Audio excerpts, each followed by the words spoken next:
Puji Tuhan. Salam, selamat hari Minggu, selamat kita berjumpa kembali di dalam ibadah Minggu hari ini, ibadah yang penuh kuasa, ibadah yang diberkati dan dilawat oleh Tuhan.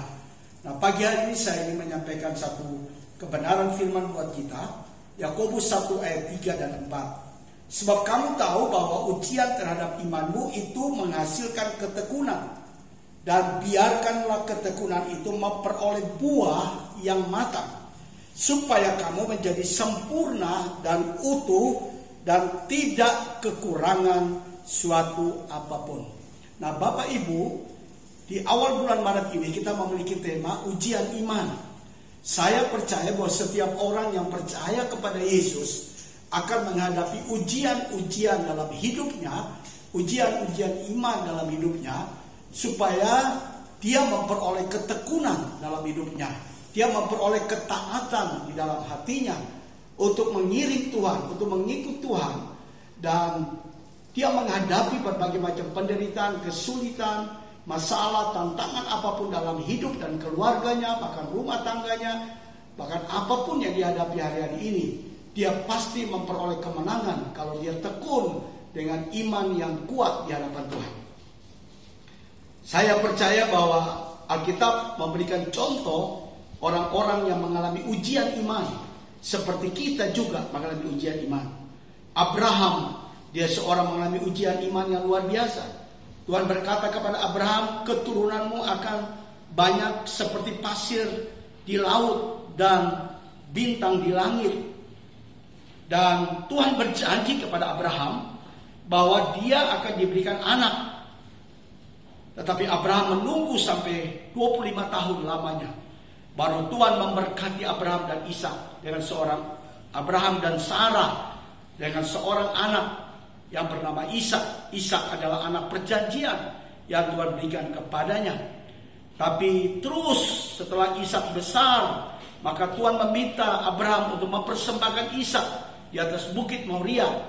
Saudara tahu, Abraham dengan iman, dengan percaya, dia membawa Ishak ke atas bukit Moria.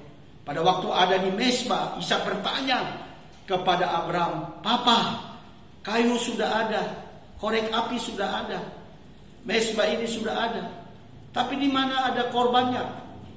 Tapi saudara-saudara, Abraham begitu percaya kepada Tuhan bahwa Tuhan akan menyediakan. Dan betul Tuhan menyediakan seekor domba untuk menggantikan Ishak, dikorbankan kepada Tuhan.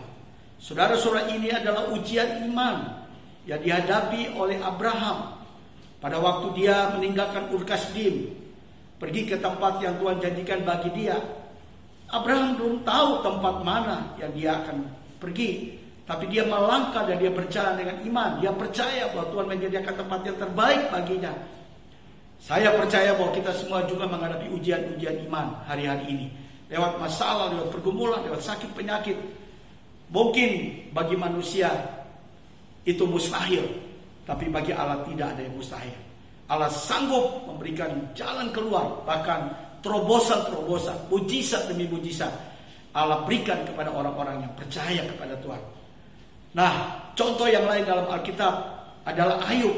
Ayub mengalami penderitaan yang luar biasa. Ayub mengalami ujian iman yang luar biasa. Alkitab berkata Ayub adalah orang yang saleh, orang yang takut akan Tuhan. Tapi kenapa Allah mengizinkan ujian itu terjadi dalam dirinya?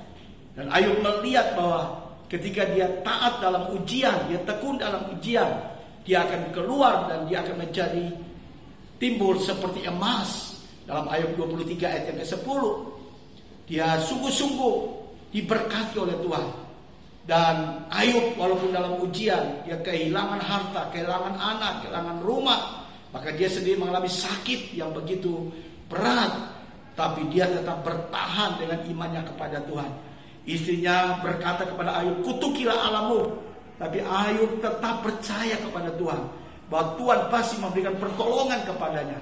Dan saya mau beritahukan kepada Bapak Ibu hari ini, karena ketekunan daripada Ayub dalam menghadapi ujian iman, maka Ayub akhirnya diberkati oleh Tuhan 2 kali lipat. Hartanya, kekayaannya, anaknya juga dikembalikan oleh Tuhan lagi. Karena saya percaya Ayub, dia memiliki iman yang kuat di hadapan Tuhan. Saudara-saudara, saya mau berdoa hari ini buat kita semua. Ujian iman, ujian-ujian yang Tuhan izinkan terjadi kepada kita, kita harus tekun menghadapinya. Dan akhirnya kita melihat ada jalan keluar, ada pertolongan dari atas datang dalam hidup kita ketika kita percaya. Tuhan mengizinkan ujian iman itu terjadi dalam hidup kita supaya nama Tuhan dipermuliakan. Ketika kita lulus ujian, maka bukan diri kita yang dipermuliakan, tapi Yesus Kristus yang dipermuliakan. Tuhan mengizinkan ujian iman terjadi dalam hidup kita. Dengar, itu berarti kita belajar untuk percaya kepada Tuhan. Walaupun kita belum melihat hasilnya, belum melihat kenyataannya, belum melihat sakit kita disembuhkan, belum melihat mujizat Tuhan terjadi, belum melihat berkat-berkat dari doa kita terima. Tapi mari kita belajar mempercayai kepada Tuhan. Walaupun itu belum menjadi kenyataan, belum kita lihat dengan mata kita, tapi kita percaya bahwa Tuhan pasti memberkati dan memberikan semua itu kepada kita. Ujian iman Tuhan izinkan terjadi dalam diri kita supaya kita menjadi dewasa di dalam mengikuti Tuhan. Ada banyak orang ikut Tuhan tapi dia tidak bertumbuh menjadi dewasa dalam Tuhan. Saudara-saudara, ujian iman membuat kita semakin dibentuk dalam Tuhan. Ujian iman membuat kita semakin diproses oleh Tuhan. Ujian iman menghasilkan karakter, integritas ilahi yang ada dalam hidup kita. Ujian iman membuat kita mengalami kemenangan demi kemenangan. Ujian iman membuat kita terus dibentuk oleh Tuhan menjadi sama seperti Yesus. Ujian iman membuat kita memiliki karakter-karakter yang baik, karunia-karunia yang baik yang kita bisa pergunakan untuk kemuliaan Tuhan. Saya berdoa bagi kita semua hari ini, bertahanlah dalam menghadapi ujian iman dan percayalah bahwa Tuhan pasti memberikan pertolongan yang sempurna dalam hidup kita. Dan akhirnya kita menjadi orang-orang yang menang, bahkan lebih daripada pemenang. Saya mau berdoa bagi saudara sekalian yang ada dimanapun. Bapa, kami berdoa bahwa hari-hari ini kami sedang mengalami ujian iman. Tuhan sedang memurnikan iman kami, supaya kami akan keluar menjadi orang-orang yang menang, bahkan lebih daripada pemenang. Hamba berdoa biarlah Tuhan memberikan roh ketaatan kepada kami semua.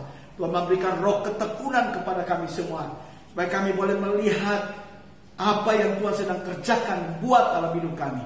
Hamba berdoa dalam nama Yesus, kalau ada yang sakit oleh bilur-bilur Yesus, Tuhan sembuhkan dalam nama Yesus. Yang ada punya masalah dalam rumah tangga dan keluarga, Tuhan memberkati rumah tangga kami. Tuhan pulihkan rumah tangga kami. Kalau kami sedang mengalami kesulitan ekonomi, Bapa, kami berdoa Tuhan memberkati ekonomi kami. Cukupkanlah apa yang jadi keperluan-keperluan dalam keluarga dan rumah tangga kami. Kalau kami sedang membutuhkan pekerjaan, kalau kami sedang berusaha, berbisnis, kami berdoa dalam nama Yesus, Tuhan memberkati semuanya, sehingga kami boleh melihat bahwa tangan Tuhan yang penuh kuasa itu senantiasa ada atas hidup kami, selalu menolong kami, selalu memberkati kami, dan kami akan terus mengikuti Tuhan sampai Engkau datang pada kali yang kedua. Berkati kami semuanya Bapa. Dalam nama Yesus kami berdoa dan mengucap syukur. Haleluya, haleluya, amin.